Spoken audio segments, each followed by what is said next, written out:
해줍니다. 네, 그런 관계가 되었으면 좋겠습니다. 네, 오늘은 창세기 3장 11절부터 24절의 말씀으로 집으로 가는 길이라는 제목으로 하나님 말씀 증거하도록 하겠습니다.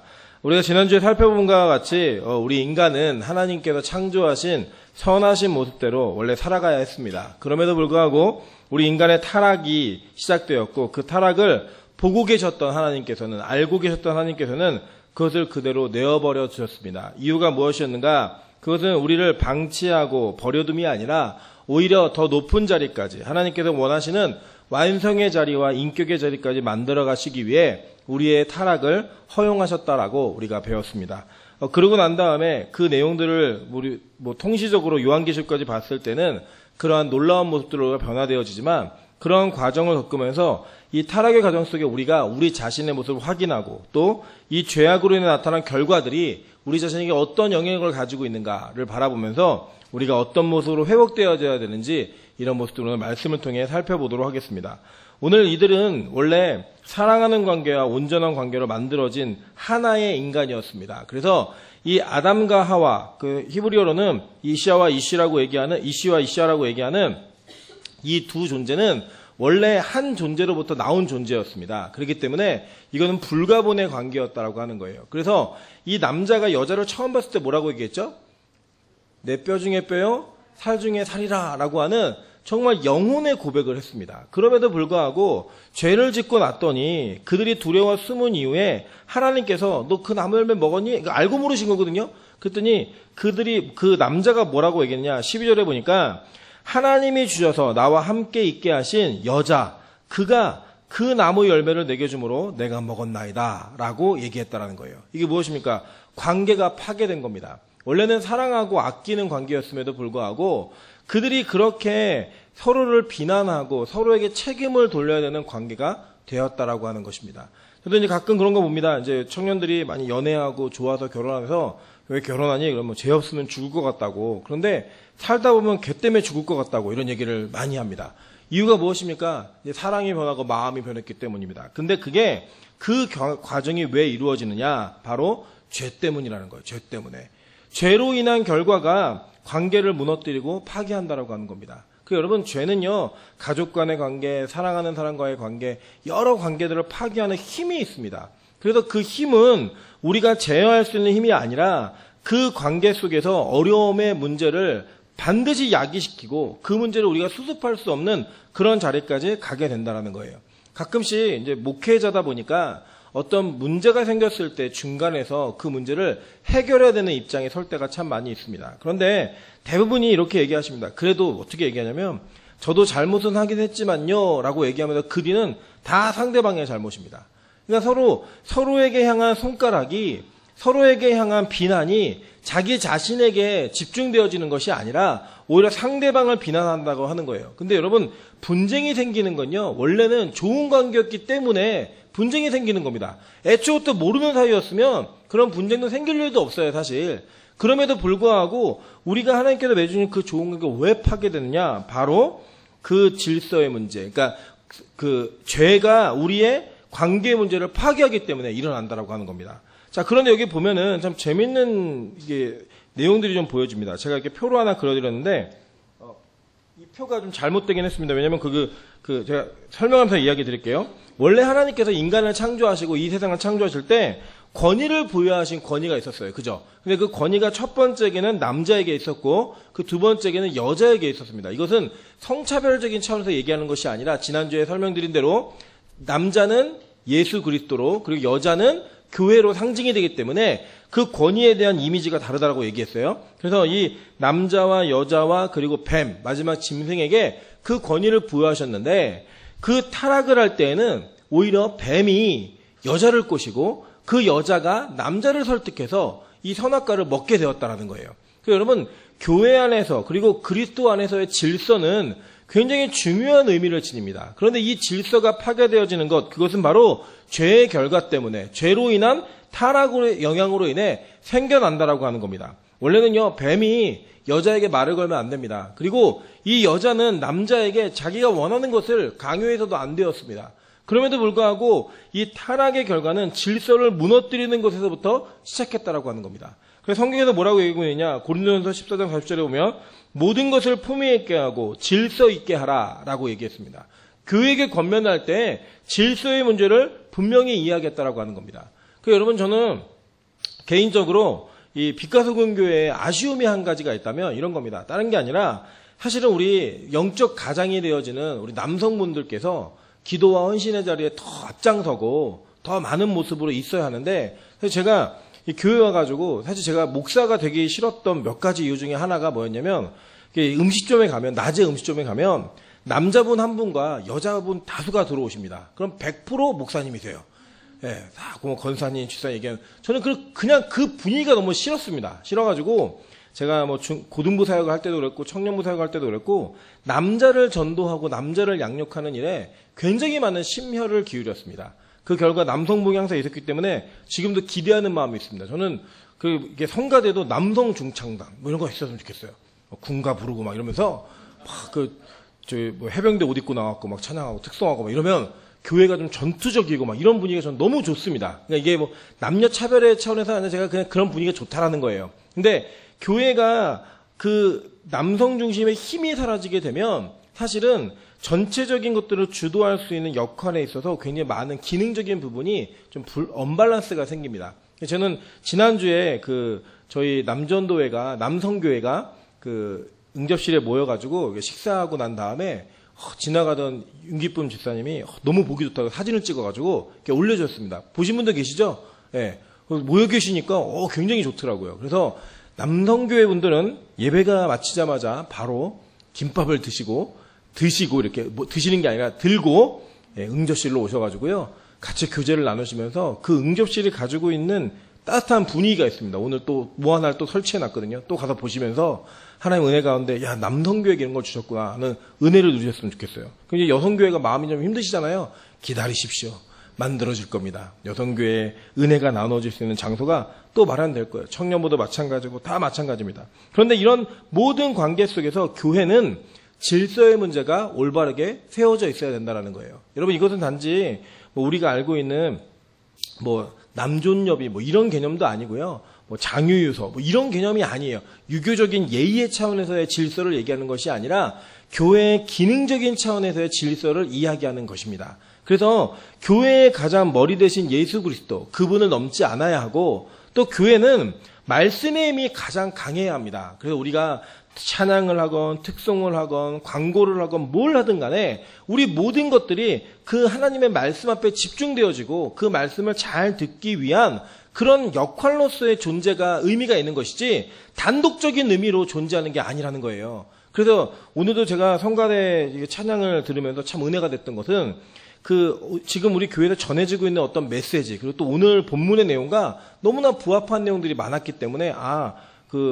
누가 선곡했는지 모르지만 뭐 눈치 좀 센스가 있구나. 그래도 어디 가서 눈치 없다는 얘기 안 듣겠구나. 뭐 이런 생각도 들었고, 더 나아가서는 하나님께서 이 교회를 통치하고 계시는 그 통치가 점점 강해졌으면 좋겠다라고 하는 기대감이 있었습니다. 우리가 대표 기도를 하건 뭘 하건 간에 모든 예배의 순서는 하나님의 말씀에 집중되어지는 그 은혜와 질서가 있어야 된다고 하는 겁니다. 마찬가지로 뭐 저도 사실은 원로 목사님도 계시지만 교회 안에는 목사라고 하는 특별한 기능적인 사명을 감당하고 있는 사람들이 있습니다. 뭐 나이와 상관없이 저는 뭐 여기서 나이가 중간쯤은 갈 것 같아요. 중간쯤 정도. 그 정도 되는 관계이긴 하지만 제가 다른 건 아닙니다. 하나님의 말씀을 전하고 그 말씀을 전하고 있는 그 순간 속에서는 그 어떤 사람보다 가장 크고 놀라운 권위를 지니고 있는 것, 그게 바로 교회의 올바른 질서의 문제라고 하는 것입니다. 그래서 여러분, 저는 얘가 내려가서 뭐 식사하거나 여러분과 관계를 맺어갈 때는요, 저는 어르신들에게 더 많은 공경이 있어야 하고 저도 그런 모습으로 예의를 잘 지키려고 노력할 것입니다. 그러나 하나님의 말씀을 선언하고 교회를 이끌고 교회를 통치하는 가운데 모든 일이 이루어질 때에는 저는 그 누구에게도 굴복하거나 누구의 눈치를 보고 교회의 질서를 무너뜨리려 하지 않을 것입니다. 하나님의 말씀에 가장 힘있게 일하고 하나님이 주신 권위가 질서 있게 세워지는 은혜가 있어야 된다고 하는 것입니다. 그래서 여러분, 권사님들도 마찬가지고 우리 장로님들도 마찬가지고 중직자들 분들은요, 교회의 질서를 유지하는 일에 최선을 다하셔야 됩니다. 무슨 얘기냐? 여러분의 예배가, 여러분의 기도가, 여러분의 헌신이 적어도 평신도들보다는 훨씬 더 앞장선 위치에 있어야 된다고 하는 것입니다. 그래서 교회의 가장 구석구석을 돌볼 수 있고 가장 희생의 자리가 있어야 되고 하는 자리에 그 질서로 세워지는 그런 모습들을 통하여서 천국에서 섬기는 자가 높은 자거든요. 그 섬김의 자세를 통하여서 교회의 질서가 올바르게 세워지는 일들이 이루어져야 된다고 하는 것입니다. 그 질서가 무너질 때에는 결국에는 그 질서의 무너짐을 타락이라고 얘기하는 것이고 그 질서의 무너짐은 범죄로 인한 깨어짐이라고 말하고 있는 것입니다. 골로새서 2장 5절 보도록 하겠습니다. 이는 내가 육신으로는 떠나 있으나 심령으로는 너희와 함께 있어 너희가 질서 있게 행함과 그리스도를 믿는 너희의 믿음이 굳건한 것을 기쁘게 봄이라. 아멘. 이것을 성경은 우리에게 증거하고 있다는 거예요. 자, 그렇게 질서의 문제가 깨지고 나니까 그들에게 나타난 것이 무엇이었는가? 부끄러움이었다는 거예요. 부끄러움. 그들은 그래서 그 부끄러움을 가리고자 노력을 했습니다. 그 노력이 무엇이었는가? 3장 7절에 보시면 이에 그들이 눈이 밝아져 자기들이 벗은 줄을 알고 무화과 나무 잎을 엮어 치마로 삼았더라 라고 얘기했어요. 그들이 벗은 것을 알고 자기의 수치와 자기의 부끄러움을 가렸습니다. 여러분, 이 선악과를 따먹으면서 그들에게 나타난 결과가 무엇이냐면 선과 악을 판단하는 기준이 생겼습니다. 그 기준으로 인해서 인간이 경험했던 것이 무엇이냐면 자신이 얼마나 수치스러운 존재인지 자기 자신의 실존을 파악하기 시작한 거예요. 우리가 살펴보았죠? 하나님이 인간을 만드실 때 인간은 흙으로 만드셨는데 그 흙이 아파르라고 하는 흙입니다. 우리 12번에 보시면 다시 한번 설명이 될 텐데 그 아파르라는 흙은 먼지, 재, 쓰레기 이런 의미예요. 그 존재의 의미를 그대로 발견하게 됐다는 거예요. 자기 스스로가. 그러다가 그 부끄러움이 생기니까 그것을 가리기 위한 무화과 나무 잎의 치마를 만들어 엮어서 그 수치를 가렸습니다. 이런 인간의 시도가 무엇입니까? 종교, 철학, 자기의 명예, 권력, 힘, 돈 이런 것들로 인해서 자기의 수치를 가리려고 합니다. 무언가 좋은 옷을 걸치고 좋은 가방을 메고 좋은 차를 타고 좋은 집에 살면 그 수치스러운 존재인 자신의 존재가 가려진다고 생각하는 거예요. 공부 열심히 하고 좋은 학벌을 갖고 똑똑한 척하면 자기의 수치의 존재가 가려진다라고 하는 착각 속에서 우리는 언젠가는 말라 비틀어 없어질 그 무화과 나무 잎을 엮어내어서 우리의 수치를 가리고 산다라고 하는 것입니다. 근데 이게 진짜 가려집니까? 아닙니다. 곧 말라 비틀어진다라는 거예요. 보세요. 이사야서 59장 6절에 이렇게 얘기하고 있습니다. 그 짠 것으로는 옷을 이룰 수 없을 것이요 그 행위로는 자기를 가릴 수 없을 것이며 그 행위는 죄악의 행위라 그 손에는 포악한 행동이 있으며 라고 이야기해요. 이들이 그 모습 속에 어떤 것들을 경험했냐면 어떤 것을 짜더라도 그 옷, 자기의 옷으로서 수치를 가릴 수 없다라고 성경은 선언해버렸다라는 거예요. 그리고 그 행위는 다 죄악의 행위라고 말하고 있는 것입니다. 그래서 그들에게 벗은 몸을 인식한 그들에게는 평안함이 없고 부끄러움과 수치만 있는 거예요. 여러분, 그래서 예수님께서 부활하심으로 말미암아 우리의 영원한 수치를 가려주신 그날에 우리에게 요구하시고 말씀하시는 내용이 무엇이었는가 보면 자 5번입니다. 요한복음 14장 27절에 이렇게 얘기합니다. 평안을 너희에게 끼치노니 곧 나의 평안을 너희에게 주노라 라고 얘기합니다. 그러면 뒤에 보시면 너희는 마음에 근심하지도 말고 두려워하지도 말라 라고 얘기했어요. 그러니까 진짜로 예수로 인해 우리가 옷 입은 자가 되면 예수로 인해 변화받고 그 예수 그리스도를 믿는 자가 되면 우리에게 찾아오는 것이 무엇이냐? 바로 평안이라고 하는 거예요. 평안. 요한복음 20장 19절부터 23절에 이렇게 얘기합니다. 이날 곧 안식 후 첫날 저녁 때 제자들이 유대인들을 두려워하여 모인 곳에 문들을 닫았더니 예수께서 오사 가운데서 이르시되 너희에게 평강이 있을지어다 라고 얘기했어요. 평강. 여러분, 예수 믿으면서 우리가 누리는 가장 큰 축복 가운데 하나가 무엇이냐? 다른 거 아닙니다. 이 땅에서는요, 평강한 거예요, 평강. 평안을 누리는 거예요. 마음의 불안함과 조급함과 무언가에 쫓기는 마음으로 살아가고 있는 것은 그 예수를 인식하지 못하기 때문에, 그 예수를 내 마음에 모시지 못했기 때문에 나타나는 현상이라는 겁니다. 두려움은 예수 그리스도를 믿는 평강 때문에 해결되어진다는 거예요. 보세요. 제자들이 주를 보고 기뻐하더라. 예수께서 또 이르시되 너희에게 평강이 있을지어다 라고 얘기했어요. 그죠? 그러면서 뒤에 이어지는 말씀이 뭔지 아십니까? 이 말씀을 하시고 그들을 향하여 숨을 내쉬며 이르시되 성령을 받으라. 너희가 누구의 죄든지 사하면 사하질 것이요 누구의 죄든지 그대로 두면 그대로 있으리라 하시니라 라고 얘기했어요.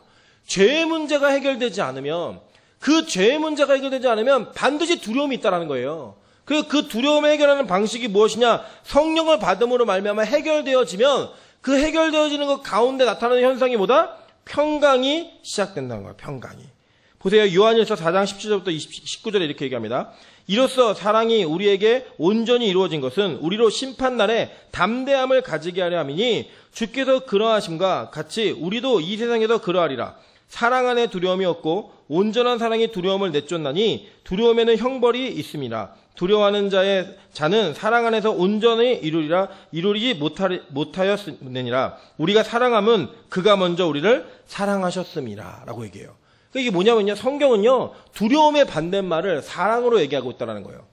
그 사랑 속에 얻어지는 담대함, 그 담대함만이 우리가 가지고 있는 심판으로부터의 두려움을 밀어낼 수 있는 힘이 있다라고 하는 것입니다. 아무리 죽음이 두렵지 않습니다, 죽는 게 절대 문제가 안 됩니다라는 호기를 부린다 할지라도 진짜 두려움과 그 죽음 앞에 서면요, 우리가 감당할 수 없는 두려움이 우리를 엄습한다라는 거예요. 그 엄습함 속에 우리가 벗어날 수 있고 평강을 누릴 수 있는 유일한 힘이 무엇인가? 바로 그리스도의 사랑. 그 사랑만이 우리를 그 두려움으로부터 구원할 수 있다라고 하는 것입니다. 그래서 인간은 선악과를 따먹은 이후에 하나님의 낯을 피하는 자들이 되었고 그 두려움 속에 살 수밖에 없는 그런 존재가 되었다라는 거예요. 그리고 난 다음에 하나님께서 이 인간들을 심판하십니다. 그리고 그 심판과 저주 속에서 우리는 하나님께서 우리를 구원하시기로 작정한 그 사랑의 은혜를 발견할 수 있어야 된다는 거예요. 여러분 보세요. 아까 제가 처음에 그려진 도표가 있는데 도표에 보시면 심판의 말씀이 누구로부터 시작되는가? 뱀으로부터 시작돼요. 이 번호를 3번으로 고치래요. 이게 권위의 문제이기 때문에 3번, 그 여자가 2번, 남자가 1번이에요. 예. 어떻게 하시는가? 그 심판의 말씀을 처음엔 뱀에게, 그리고 여자에게, 그리고 남자에게 주십니다. 그래서 우리가 이 심판의 말씀들을 살펴보실 터인데 이 심판의 말씀 속에 어떠한 구원이 숨겨져 있는가, 어떠한 은혜가 시작되는가, 그것들을 보도록 하겠습니다. 먼저 창세기 3장 15절입니다. 하나님이 뱀에게 이렇게 말씀하셨어요. 먼저 그에게 흙을 먹으라고 얘기하셨고, 내가 너로 여자와 원수가 되게 하고 내 후손도 여자의 후손과 원수가 되게 하리니 여자의 후손은 내 머리를 상하게 할 것이요 너는 그의 발꿈치를 상하게 할 것이니라 하시고 라고 얘기했어요. 여러분 제가 그림 하나 넣어드렸죠?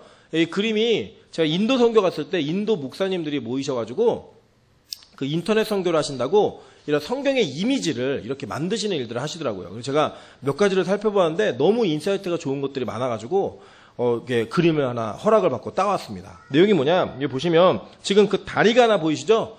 그 다리는 예수님께서 십자가에 못 박히실 때 그 장면을 그려낸 이미지입니다. 그리고 그 못 박힌 못이 뱀의 머리를 뚫어버렸죠? 그죠? 관통하고 있고 뱀은 여자의 후손인 예수 그리스도의 뒤꿈치를 물고 있어요. 그죠? 그러니까 이 예언은 창세기 3장 15절의 예언은 이 그림 하나로 다 설명이 됩니다.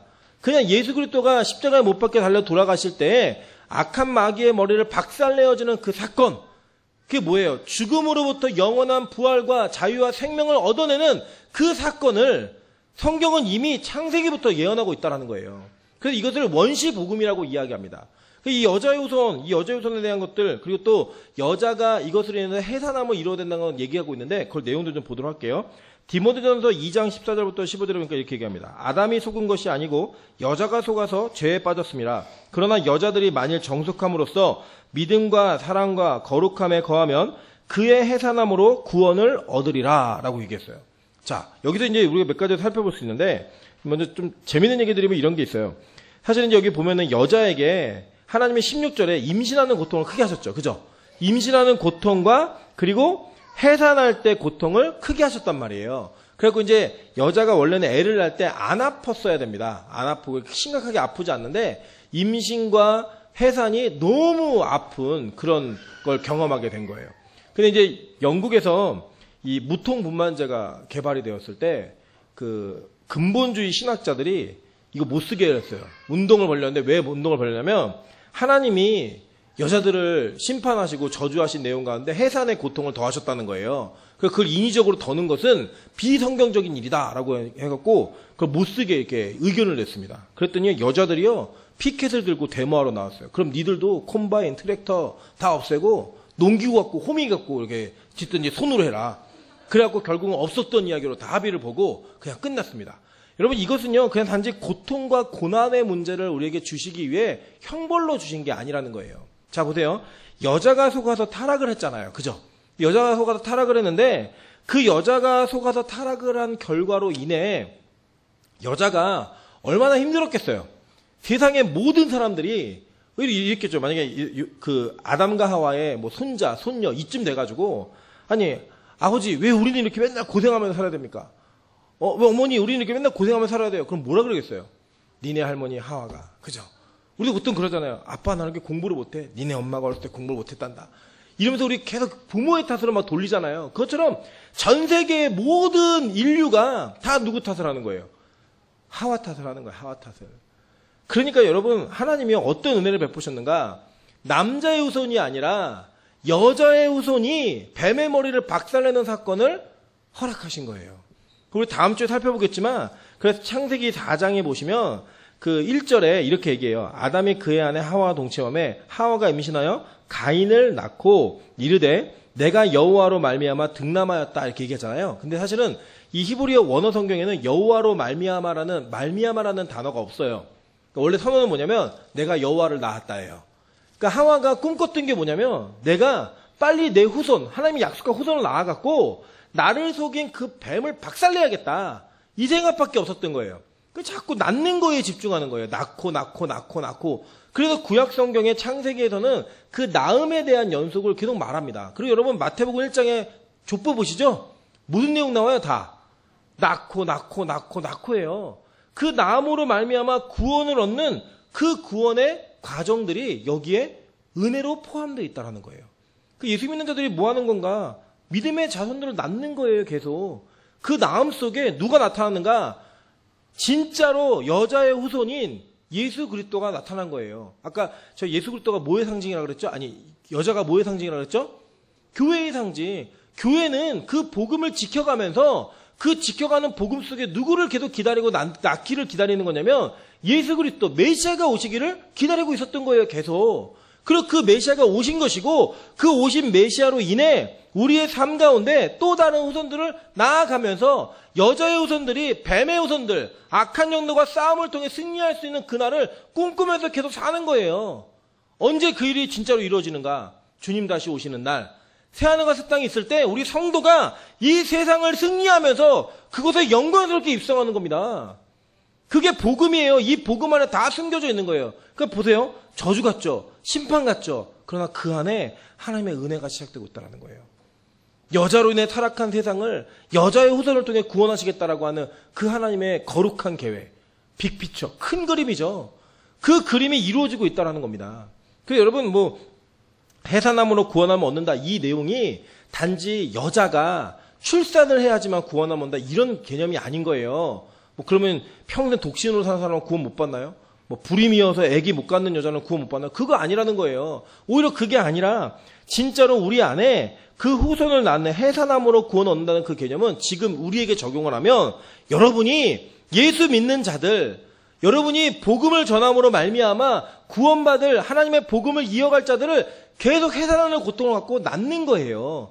낳음으로 말미암아 우리에게 구원이 이루어지는 그 은혜를 경험하게 된다고 하는 것입니다. 그리고 실제로도요, 하나님께서 우리에게 그런 은혜를 주셨어요. 여러분, 저는 모르지만 저희 아내가 임신한 걸 제가 봤잖아요. 그러니까 임신하고 나니까요, 저희가 처음에 찬수를 가진 거 어떻게 알았냐면, 갑자기 집에 왔는데 평소에 먹고 싶지 않던, 잘 안 먹고, 저희 아내 원래 싫어하는 음식이 없어요. 다 잘 먹는데 평소에 그렇게 찾지 않았던 음식 4가지가 동시에 떠오르더래요. 그래서 자기도 모르게 밥상을 차려놓고 4가지를 다 먹고 있더래요. 짜파게티도 있고 떡볶이도 있고 뭐도 있고 있는데 그걸 막 먹으면서 내가 왜 이러지? 혹시 임신했나? 이래서 알았다는 거예요. 그게 뭐냐면 아이가 생기니까 이제 평소에 본인이 원래 살아가던 식습관과는 전혀 다른 그런 식습관으로 바뀌었다는 거예요, 자기가.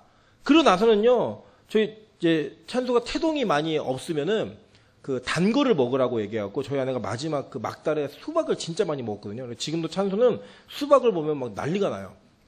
노래도 수박송만 불러요. 수박 이러면서 수박 노래만 계속 들어요. 지금 저 울고 있는데 수박 주면 그만 끝쳐요. 수박을 막 먹는 거예요. 왜냐면 저희 아내가 수박을 많이 먹으니까. 근데 먹을 때마다 느꼈던 게 저도 만져봤거든요. 가만히 있던 아이가 수박을 먹으면 막 움직여요. 태동이 막 있더라고요. 우리 어머니들 다 아시죠? 경험해보신 분들은. 그런 경험이 뭘 얘기하는 거냐면요. 나의 삶을, 나의 생체 리듬을 내가 주관하는 것이 아니라 내 안에 있는 아이가 주관하는 거예요. 그죠? 그래서 이 아이가 먹고 싶은 걸 먹고, 이 아이가 자고 싶으면 자고, 이 아이가 쉬고 싶으면 쉬고, 놀고 싶으면 노는 거예요. 그게 새벽 2시가 됐든 3시가 됐든 발차기고 일어나면 어쩔 수 없는 거예요, 엄마는. 그런 모습의 해산의 그 의미, 임신이라고 하는 그 모습 속에 하나님은 복음의 모습을 담아놓은 겁니다. 주님이 우리 안에 계시면 우리는 더 이상은 우리 자신이 내 스스로의 주관과 내 스스로의 삶을 갖고 살아갈 수 있는 존재가 아닌 거예요. 이제는 내 안에 있는 예수 때문에, 그 복음의 씨앗 때문에 그분에 의해서 주관을 받는, 그분에서 이끌림을 당하는 그런 인생을 살아가는 존재가 된다라고 하는 것입니다. 여러분 진짜 예수를 믿으십니까? 예수를 정말 믿는다고 자부하십니까? 그렇다면 여러분의 자아는 없어야 돼요. 여러분은 자기 부인이 가능한 사람이어야 됩니다. 오직 그분의 한 분만의 뜻으로 인해서 그 모든 것이 집중되어지는, 그 모든 것을 맞추어갈 수 있는 그런 인생을 살아가는 것, 그게 임신한 자들이 누릴 수 있는 축복이라는 거예요. 남자요? 이거 모릅니다. 물론 여러분 보시기에 저도 임신한 것 같지만 저는 임신하지 않았습니다. 저는 제 의지와 제 뜻대로 뭘 먹어요. 근데 엄마들은 안 그렇다는 거예요. 엄마들은 내 안에 있는 또 다른 생명, 그 생명으로 인해 나의 삶이 주관을 받게 된다는 거예요. 여러분, 저와 여러분이 그런 삶을 살아야 되는 것입니다. 그래서 그 임신으로 인해, 그 해산함으로 인해 우리는 구원의 기쁨과 구원의 능력, 그것들을 경험하는 인생이 되어갈 수 있다라고 하는 거예요. 그런데 여러분 되게 재밌는 게 있습니다. 제가 여기서 이제 말씀을 드리면, 이거는 신약 성경을 좀 주의 깊게 보신 분들은 아실 수 있을 거예요. 마태복음 1장과 누가복음 3장에는 예수의 족보가 나옵니다. 근데 이 족보가요, 참 재미있게도 예수의 족보를 얘기하고 있는데 족보가 달라요. 어떻게 다르냐? 여기 보시면 중간에 보세요. 아브라함에서 다윗을 거쳐갖고 솔로몬을 거쳐서 요셉으로 예수님으로 이어져요. 마태복음에 나와 있는 족보는. 근데 누가복음의 족보는 어떻게 이어지냐면 예수로부터 거꾸로 올라가거든요. 뒤로부터 거꾸로 올라가는데, 올라가다가 나단, 그러니까 솔로몬의 형을 거쳐갖고 아담으로 올라가 버려요. 하나님까지. 예. 그러니까 족보가 다른 족보예요. 이 두 족보가요. 그러니까 이게 여러분 의심이 될 수 있죠. 이게 도대체 왜 다 예수의 족보를 얘기하는데 족보가 다른 것인가라는 의심을 가질 수가 있다는 거예요. 근데 여러분 잘 보시면 에레미야 22장 28절부터 30절에 예언이 하나가 되어 있습니다. 그 예언이 뭐냐?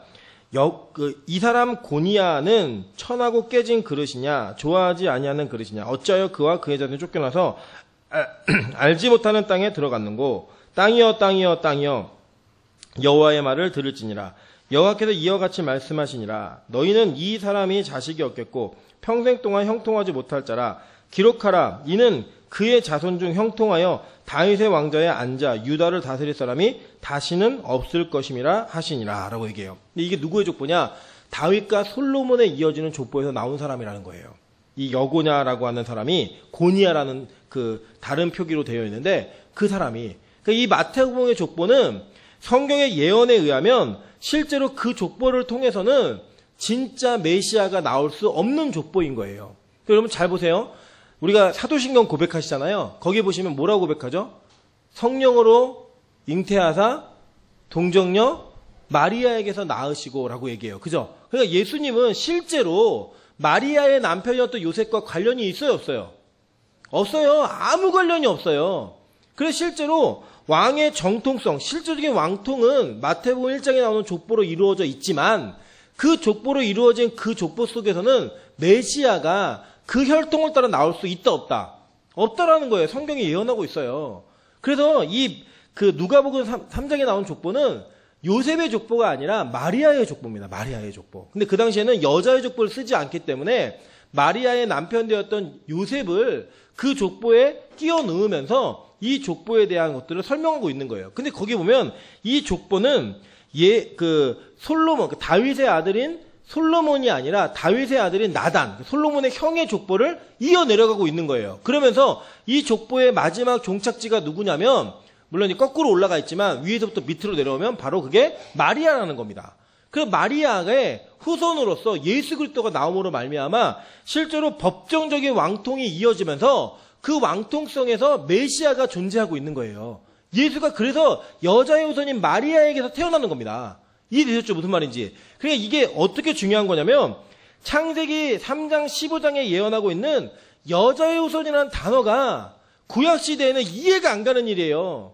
여러분 생각해 보세요. 지금 제가 예를 들어서 저는 아버지가 없이 어머니가 혼자 저를 낳으셨습니다라고 얘기하면 맞아요, 틀려요? 어느 임신부가 우리 교회 와가지고 아버지가 누구예요? 물어봤더니 저는 성령으로 잉태했습니다. 맞아요, 틀려요? 우리가 인정할 수가 없죠, 그죠? 그러니까 그 당시에 지금도 인정을 못하는 건데 인류 역사 가운데 예수가 태어나시기 전에 그 어떤 사람도 여자 혼자 달팽이도 아니고 지렁이도 자웅동체가 아니잖아요. 우리는 혼자서 여자 혼자서 임신하고 출산할 수 없는 존재라고요. 불가능한 일이었습니다. 그런데 창세기 때부터 이 말을 써놓고 계속 이 말을 가르친 거예요. 얼마나 이해가 안 됐겠어요. 여자의 우선 무슨 뜻이지? 남자의 우선이어야지. 남자의 우선이어야지. 이게 맞는 건데 왜 족보가 이렇게 되지? 이거 이상하네. 그런데 그들은 계속 그 얘기 했다는 거예요. 계속. 그런데 그 일이 됐어요, 안 됐어요? 된 거예요. 인류 역사에 단 한 번. 여러분 가끔 그런 생각 들지 않으세요? 새하늘과 새 땅이 있다. 이 천지가 다 무너지고 새하늘과 새 땅이 창조된다. 안 믿어지시죠? 그 일이 한 번이라도 있었나요? 없었어요. 근데요, 단 한 번 일어날 거예요. 이 사건처럼. 단 한 번 일어날 거예요. 그 단 한 번 일어나는 일 때문에 우리가 구원받는 존재가 되었고 이 창세기 3장 15절이 실제 복음을 담고 있는 메시아의 탄생을 예언하고 있는 그 예언으로서 성취가 된 거예요. 실제로. 그래서 여러분 재림도 예수님의 재림도 예수 그리스도의 새하늘과 새 땅도 반드시 이루어집니다. 내일 모레 다음 달 내년 앞으로 100년 뒤까지 해가 동쪽에서 뜬다 하더라도요. 여러분 이 일은 반드시 이루어져요. 그렇기 때문에 여러분 이걸 믿으면서 사는 거 그게 진짜 믿음이라니까요. 그리고 구약의 모든 성도들과 신약의 모든 성도들이 이 메시아를 기다렸어요. 여자의 후손인 메시아를. 됐잖아요. 우리 눈으로 봤잖아요. 불가능한 일인데 그 일이 이루어진다라는 거예요. 그래서 여러분 교회를 다니시면서 재림을 믿지 않는다. 동전너 탄생을 믿지 않는다. 여러분 교회 헛다니고 있는 겁니다. 그냥 와서 앉아있다 집에 가는 거예요. 그냥 앉아있다가. 솔직히 말씀드릴까요? 시간 낭비예요.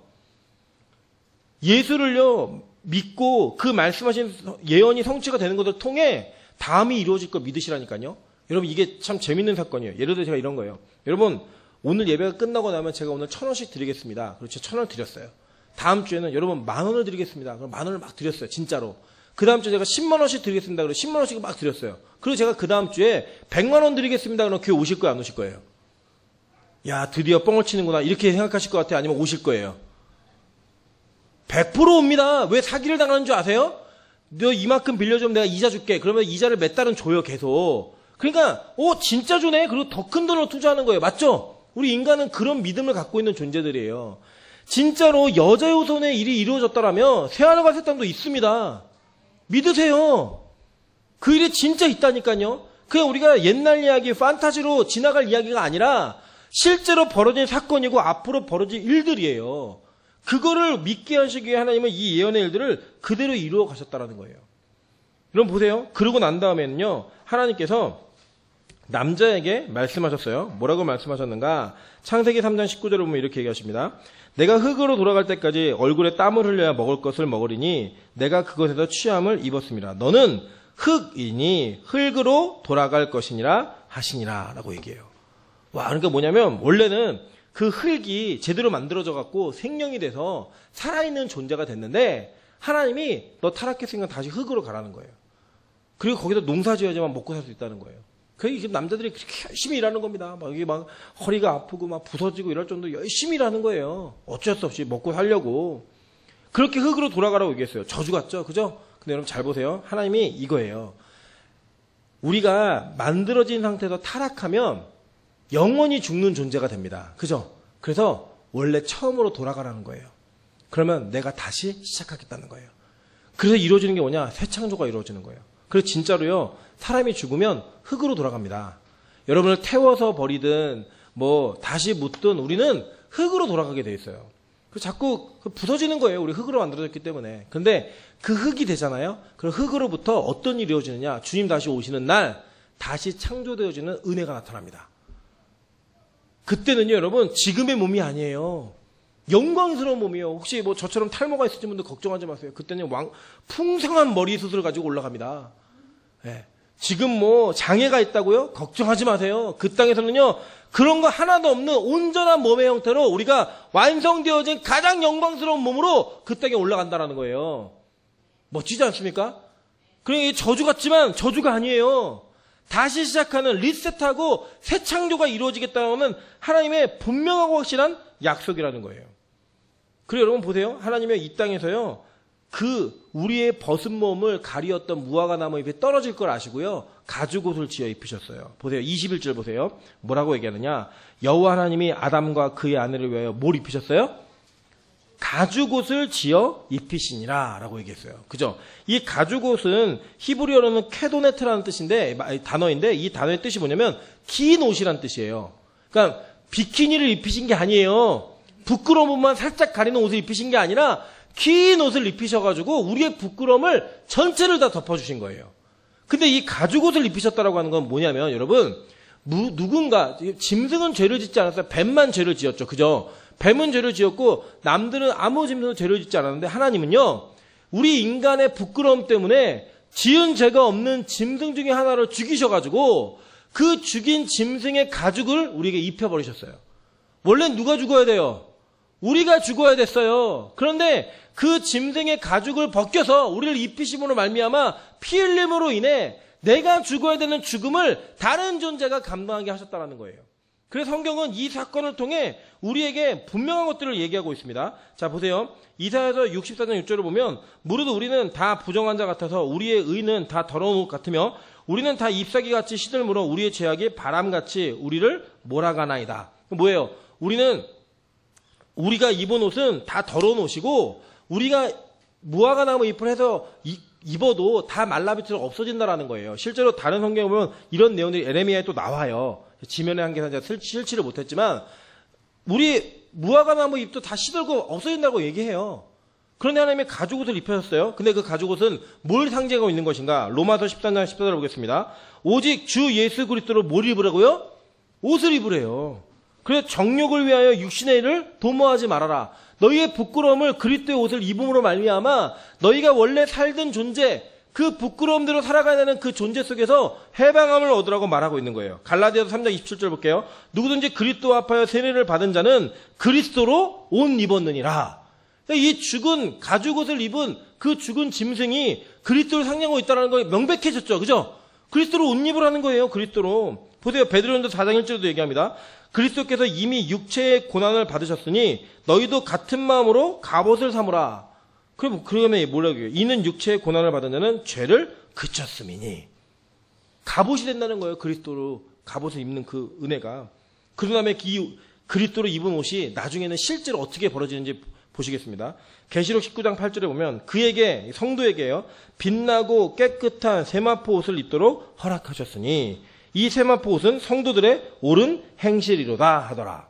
우리가요 처음에는요 무화과 나무 잎에 옷을 입었는데 그것을 가죽옷으로 바뀌셔서 그 가죽옷이 예수 그리스도로 입혀지고요. 나중에 주님 오시는 날 정말로 옳은 행실 속에서 깨끗한 세마포 옷을 입고 주님 앞에 서게 된다는 거예요. 여러분 우리 천국 가면요 단체복을 입습니다. 네. 이 땅에서 명품 못 입는다고 걱정하지 마세요. 거기 가면요 순수하게 깨끗하게 빛나고 높은 보좌 위에 있는 그 하나님 앞에서 빛나고 깨끗한 세마포도 다 입어요. 제가 오늘 안에다 한복을 입고 온 거예요. 예. 새하야 이따 오후 예배 때 보여드릴게요. 예. 연습하는 겁니다. 연습하는 거.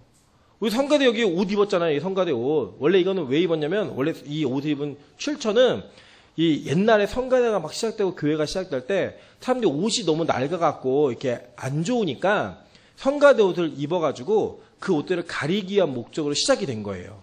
근데 이게 뭘 상징하고 있는 거냐면 나중에 우리가 천국에 들어갈 때 하나님께서 지어주신 빛나고 깨끗한 세마포 옷을 입어요. 그 옷을 입고 모두가 다 그 천국의 깨끗한 모습으로 들어가게 된다는 거예요.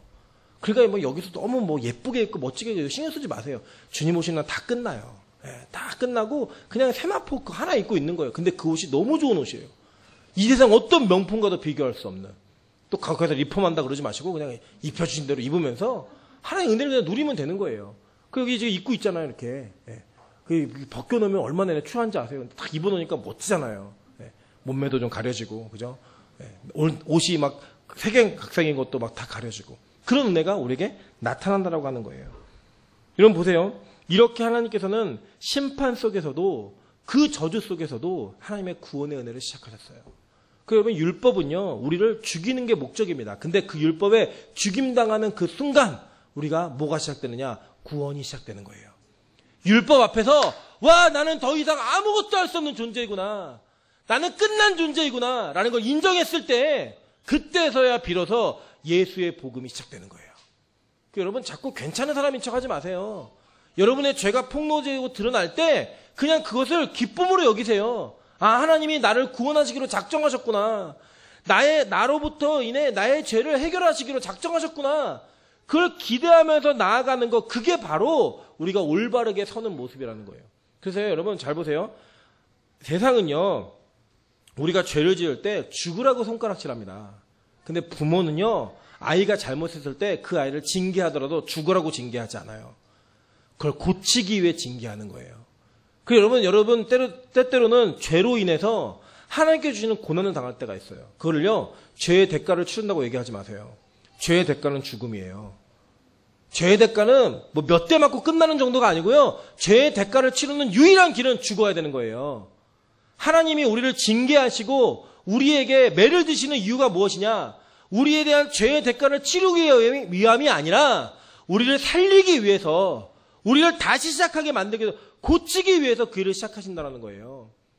제발 그런 생각 갖지 마세요. 뭐 내가 남의 돈을 100만 원 훔쳤으니까 일주일 금식해야겠다. 200만 원 훔치면 14일 금식해야겠다. 아니에요. 그 율법주의입니다. 그거는 이 땅에 다른 종교들이 행하고 있는 일이에요. 성당 가면 그런다니까요. 성당에서 고해성사를 하잖아요. 고해성사를 하고 나면 너의 이 정도 죄는 이 정도의 일을 하면 해결될 수 있어. 그래 뭐 주기도문 몇 번 해요. 뭐 사도신경 몇 번 해요. 마리아기도 몇 번 해요. 이런 거 하고요. 일주일 동안 했나 안 했나 체크하는 거예요. 하고 나면 어떤 마음이 드는지 아세요? 와, 그래 내가 이런 거 했으니까 내 죄가 해결됐다. 그게 기독교입니까? 아니에요. 기독교는요, 그런 거 없이 예수 그리스도의 오로지 그 십자가의 공로로 말미암아 우리의 모든 죄가 사해지는 것, 그겁니다. 그러니까 교회 안에서 여러분 죄 지은 사람이 발견될 수 있잖아요. 몰랐던 죄악이 드러날 수 있잖아요. 그 사람에게 징계와 징칙이 있을 수 있어요. 그런데 그게 그 대가를 치르는 게 아니라고요. 그 사람을 고치기 위한, 그 사람을 살리기 위한 하나님의 사랑이라고요. 사랑. 그렇기 때문에 여러분, 우리는 그 사람이 회개했다라고 믿어주는 거예요. 그리고 그 회개는 우리가 판단하는 게 아니라 하나님과 그 사람 속에서 이루어지는 온전한 사랑의 회복의 관계이지 우리가 확인해 주는 게 아니라는 거예요. 그래서 여러분, 죄를 지은 사람이 회개할 때 그 사람을 위해 같이 기도해 주세요. 비난하지 말고, 그 사람 평가하지 말고 더 기도해야 되는데, 그게 아니라 그냥 그 사람과 하나님과의 관계가 온전히 회복될 수 있도록 기도해 주는 거, 그게 우리가 해야 될 일이라고요. 그게 복음입니다. 하나님이 이렇게 시작하신 거예요. 그 저주 속에서도 그래서 우리를 살리시기 위한 방법들을 다 제공하고 숨겨놓으신 거예요. 보셨잖아요. 비밀이 다 드러나잖아요. 다. 뱀이요. 뱀 나중에요. 하나님 다 회복시키세요. 이사야서 11장에 보면 독사굴에 어린이가 손 놓고 장난쳐도 물지 않는. 그죠? 독사굴. 뱀이 있는 굴에 어린이가 손 놓고 장난쳐도 물지 않는데요. 그게 뭐예요? 회복이에요. 그 회복이 이루어지기 위해 타락의 일들이 있는 거예요. 근데 그 회복은 누구로부터 시작된다? 주님 오시는 그날에 완성되어지는 그 모습들이 다 숨겨져 있다는 거예요. 여러분 잘 보세요. 근데 왜 하나님이 우리로 하여금 바로 그 문제를 해결 안 하셨는가? 22절에 그 힌트가 나옵니다. 22절을 보시면 3장 22절이에요. 이게 오늘 키포인트예요. 잘 집중하세요. 이제 여기 집중하셔야 됩니다. 여호와 하나님이 이르시되 보라 이 사람이 선악을 아는 일에 우리 중에 하나와 같이 되었으니, 그러니까 선악과를 따먹고요 진짜 하나님처럼 됐어요. 뱀이 말한 것처럼 선악을 아는 하나님처럼 됐는데 그 이유가 중요해요. 그가 그의 손을 들어 생명나무 열매도 따먹고 영생할까 하노라. 그래서 쫓아냈어요. 보통 우리는 왜 에덴 동산에 쫓겨났는가 이렇게 물어보면 대부분이 그래요. 선악과를 따먹어서요. 뭐 죄를 지어서요. 얘기하는데 아닙니다. 성경이 명백히 얘기하고 있어요. 그들이 죄된 상태에서 생명나무 열매를 따먹고 영원히 살까봐 쫓아내셨어요. 생명나무 열매를 따먹고 영원히 살까봐. 근데 죄된 상태에서 영원히 살까봐 분리시켜버리신 거예요. 여러분 우리 생명나무 열매 먹어요 안 먹어요? 먹어요. 언젠간 먹어요. 천국 가면 먹고 사는 것 중에 하나님이 명백하게 얘기하는 단 한 가지가 뭐냐면 생명나무 실과를 먹으면 산다고 얘기했어요. 그거 먹으면 살 거예요. 근데 그때는 어떤 상태예요? 죄가 없는 상태에서 영원히 사는 거예요. 여러분 죄가 있는 상태에서 영원히 사는 게 뭔지 아세요? 지옥입니다. 지옥은 여러분 죽으러 가는 데가 아니에요. 지옥은 영원히 죽는 고통을 당하려고 가는 곳이에요. 아까도 제가 우리 김미건 선생님 대표기도 하실 때 공감이 됐어요. 지금 이 더위가 지옥의 예고편이에요. 예고편. 그냥 잠깐 보여주는 예고편. 우리 보통 마트 가면 시식하시죠? 시식. 그 시식이 뭐냐? 이 더위예요.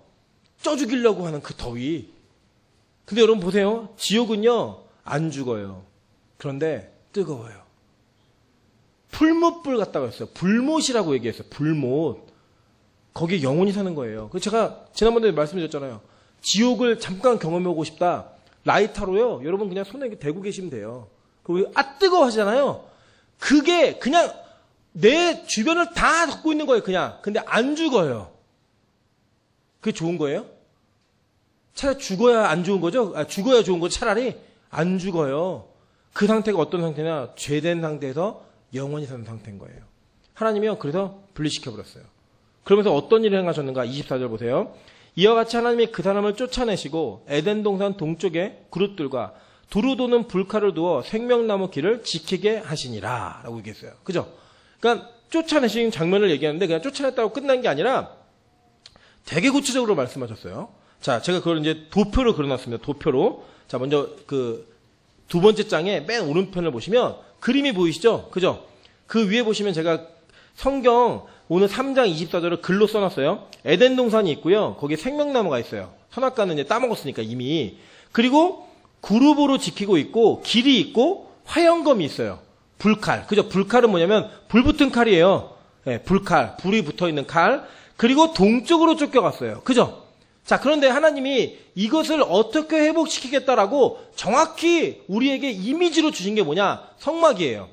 성전과 성막. 자, 보세요. 지금 그 성막 제가 평면도를 드렸어요. 보이시죠? 거기 보시면 번호가 써 있는데 그 번호 중에 1번이 뭐냐? 법궤예요. 법궤. 법궤가 있는 자리예요. 2번이 뭐냐? 2번이 분향단이에요. 그 1번과 2번을 가로막고 있는 게 휘장이에요. 휘장. 자, 그림 보세요. 지금 절 보시면 안 되고요. 그림을 보셔야 돼요. 여기. 예, 그림 보세요. 그리고 3번이 뭐냐? 떡상. 4번이 금촛대. 촛대예요. 그리고 5번이 물두멍. 6번이 번제단이에요. 그러면 동편에 문이 보이시죠? 그죠? 그 인간이 선악과를 따먹고 생명나무를 따먹을까 봐 쫓겨나서 어느 쪽으로 쫓겨났어요? 동쪽으로. 그러면 다시 에덴 동산으로 들어가려면 어느 쪽에서 어느 쪽으로 와야 돼요? 동쪽에서 서쪽으로 진행을 해야 돼요. 그죠? 그러니까 이 성막의 문이 동쪽에 있는 거예요. 그래서 이 성막 안으로 들어오면 동쪽에서부터 서쪽으로 들어가는 거죠. 그죠? 들어가면은 6번을 만나요. 그래서 제일 먼저 만나는 게. 그죠? 그게 뭐예요? 번제단이라 그랬어요. 여러분, 번제단에서 어떤 일이 벌어지냐? 재물을 데려다가 칼로 죽여서 불에 태워버려요. 그죠? 그러니까 거기에는 뭐가 있는 거예요? 칼과 불이 있는 거예요. 그죠? 이 번제단에 상징하는 건 칼과 불이에요. 그러니까 이 동문으로 들어가면 문이 하나밖에 없습니다. 성막은. 들어가면 제일 먼저 만나는 게 불칼이 있는 곳을 만나는 거예요. 번제단을. 그래서 그곳에서 거쳐가지고 쭉 진행해보면 어디가 나오냐? 바로 그 성소를 들어가서 지성소에 들어갈 때 휘장이 보이죠? 여러분 출애굽기에 보시면 휘장은요 어떻게 짜여져 있냐면 휘장에 그룹들을 수놓으라 그랬어요. 그룹이 뭐예요? 천사, 케루빔, 천사예요. 천사. 신천지에서는 이 그룹을 1그룹, 2그룹으로 이해해가지고요. 그걸 교리를 만들었어요. 멍청한 놈들이. 이 그룹은 케루빔이라고 하는 히브리어를 의역하다 보니까 이게 그 우리나라가 번역을 하다가 음가대로 번역하다가 잘못 번역한 거예요. 케루빔이라고 하는 천사를 얘기하는 거예요. 그 천사가 휘장에 새겨져 있는 거예요. 그죠? 아시는 분은 아실 거예요. 나중에 그래서 제가 그 밑에 성막 실사 사진 이게 축소해 놓은 걸 넣어드렸잖아요. 들어가면 뭘 만나요? 번제단이 있는 거예요. 그죠? 그리고 번제단을 쭉 들어가면은 그 성소로 들어가는 문이 휘장이 있고 그 문 안으로 들어가면 지성소를 막아놓은 게 있는데 그 지성소 안에는 법궤가 있고 여호와의 임재의 상징이 법궤가 있고 그 법궤를 가리고 있는 휘장에 천사들이 수놓아 있는 거예요. 근데 그게 어떻게 돼요? 주님이 십자가에 들어가시는 날 어떻게 돼요? 위에서부터 아래로 찢어지면서 뭐가 열려버려요? 길이 열려버리는 거예요. 길이. 주님을 만날 수 있는 길이, 생명을 경험할 수 있는 길이 열려버리는 거예요. 그래서 20번 보세요. 요한복음 14장 3절부터 6절에 이렇게 얘기합니다. 가서 너희를 위하여 거처를 예비하면 내가 다시 와서 너희를 내게로 영접하여 나 있는 곳에 너희도 있게 하리라. 내가 어디로 가든지 그 길을 너희가 아느니라. 도마가 이르되 주여 주께서 어디로 가시는지 우리가 알지 못하거늘 그 길을 어찌 알겠사옵나이까. 예수께서 이르시되 다 같이 있습니다. 시작. 내가 곧 길이요 진리요 생명이니 나로 말미암지 않고는 아버지께로 올 자가 없느니라. 근데 이 길이라고 하는 길이요, 헬라어 원어 성경을 보면 그 길이라고 하는 호호도스라고 하는 정관사가 붙어 있어요. 다 알고 있는 그 길, 호도스. 근데 그 길의 뜻이 뭐냐? 진로, 사고방식이라는 거예요. 예수 자신이 그 길이라고 지금 예언하고 있는 거예요. 선언해버리고 있는 거예요. 나로 인해서만, 내 길을 통해서만 바로 천국으로 가는 문이 열린다. 길이 열린다. 그래서 예수가 죽는 그날 위에서부터 아래 휘장이 찢어져 버리는 거예요. 마가복음 1장 15장 30절부터 38절 보실게요. 예수께서 큰 소리를 지르시고 운명하시다. 이에 성소 휘장이 위에서부터 아래까지 찢어져 둘이 되니라. 문이 열려서 이제는 누구나 다 그 지성소 안에 들어갈 수 있는 길이 열려버린 거라고요. 그게 바로 생명나무로 가는 길을 회복하는 예수 그리스도의 사역인 겁니다. 너무나 명쾌하지 않습니까? 여기 성막을 잡고 무슨 이건 뭐의 상징이고 뭐의 상징이고 뭐 이해하시는 것도 좋지만 그 성막 속에 숨겨져 있는 복음의 의미를 발견하셔야 하지만 그 성막 자체가 예수 그리스도이고 그 성막을 통해 우리가 성전 안에서 예수에게로 갈 수 있는 길이 열린다는 거, 천국으로 갈 수 있는 길이 열린다는 걸 깨달아야지만 그 의미를 정확히 발견할 수 있다는 거예요. 앞으로 저희 교회에서 성경 공부가 시작이 되면 이 성막 진짜 만들어 볼 거예요.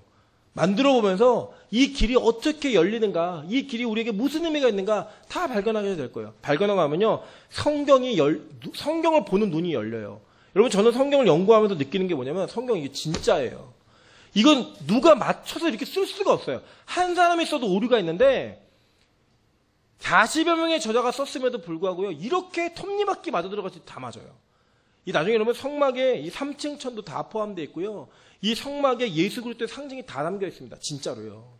그 복음이에요, 복음. 그 예수가 유일한 우리가 원래 돌아가야 될 본향집, 그 집으로 가는 길이라고 성경은 선언하고 있는 거예요. 미가서 2장 13절 보실게요.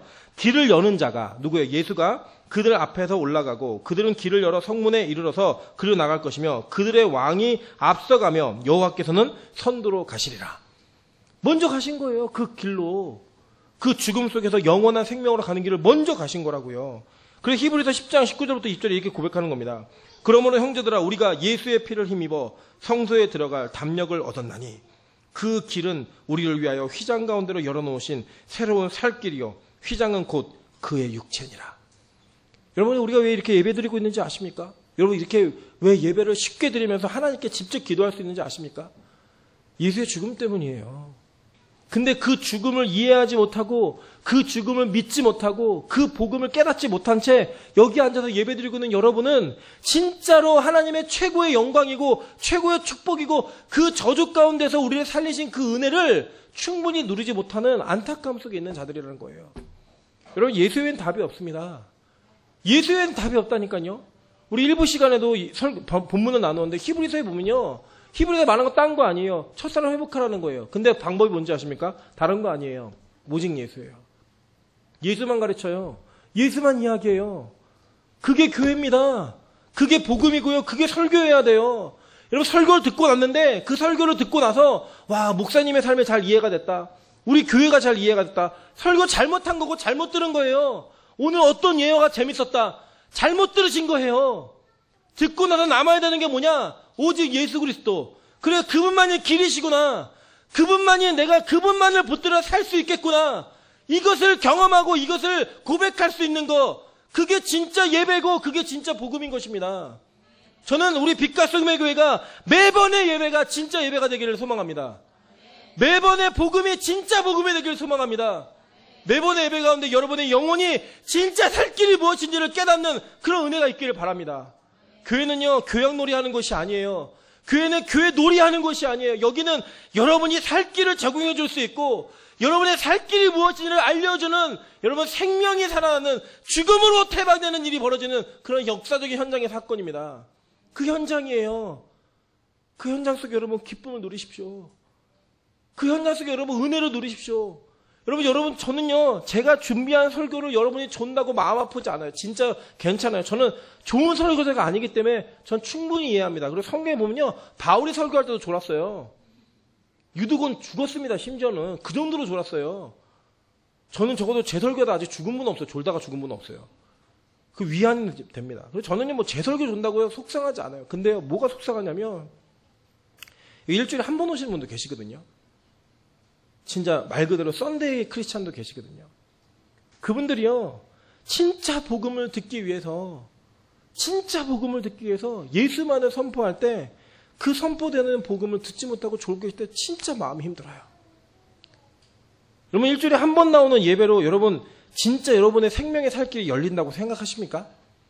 우리가요, 제가 지금 영어 공부하잖아요. 거기서 강조하는 게 뭐냐면 매일 하라는 거예요.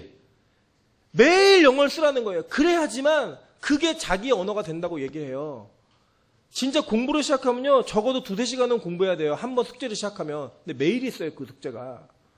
세상에 언어 하나를 익히는 것도요, 그렇게 익혀야 돼요. 여러분, 복음을 익히고 예수를 깨닫는데 일주일에 한 번, 지금 사실 설교 시간 많이 길어져서 힘드시죠? 드라마는 더 길어요. 영화는 더 길고요. 그런 시간을 투자하면서도 우리가 돈을 내고서도 그 영화를 보고 그걸 누리는데, 그 복음을 한 번 듣는 그 시간 속에도 집중이 안 되고 있고 일주일에 한 번 드리는 예배로 정말 가능하십니까? 제가 답답해서 드리는 말씀이에요. 저도 지금도 제가 성경을 봐도요, 복음이 새로워요. 지금도 제가 예수를 다시 읽고 그 예수를 경험하면 제가 정말 마음이 미어지는 것 같아요. 다른 사람 때문에, 저 자신 때문에 내가 예수를 몰랐구나, 예수를 잘 모르는 존재구나, 부끄러워요. 목사라는 직분 자체도. 그 여러분을 보면 안타까움이 있습니다. 진짜 우리 교회 교인들에 대한 안타까움이 있어요. 여러분, 예배 한 번 더 드리는 거, 그거요, 대단한 일 하는 거 아닙니다. 당연한 일 하는 겁니다. 원래 초대교회는 매일 예배 드렸습니다. 매일 기도했고요, 매일 같이 모여서 그리스도를 나누었어요. 성찬식을 하고 나누면서. 지금 현대교회 다 타락한 교회예요. 매일 예배 드리는 성도를 좋은 성도라고 얘기하니까. 아니에요. 그게 정상인 겁니다. 가끔 오는 여러분이 비정상인 거예요. 다음 주 창세기 4장을 살펴볼 텐데 예배가 얼마나 중요한 사건인지를 또 경험하실 거예요. 진짜로. 혹독하게 경험하실 겁니다. 여러분 보세요. 우리에게 유일한 소망이 예수 그리스도라면 그분을 만나고 배우고 깊이 생각할 수 있는 유일한 자리인 예배를 여러분 사랑하셔야 돼요. 예배를 못 드려서 안달이 나셔야 돼요. 예배에 대한 기쁨 때문에 그 예배가 기다려지셔야 돼요. 그게 진짜 복음을 들은 자들의 모습입니다. 여러분, 우리 다 본향집에 가야 합니다. 다 천국에 가야 됩니다. 저는 적어도 이렇게 얼굴을 대면한 제 설교를 들었던 여러분들이 다 같이 천국에 가셨으면 좋겠어요. 그 본향집에 가셨으면 좋겠어요. 근데 그 유일한 길이 예수 그리스도라면 제가 여러분 해드릴 수 있는 건 딱 하나입니다. 해드릴 수 있는 거. 예수 전해드리는 거. 예수 가르쳐드리는 거.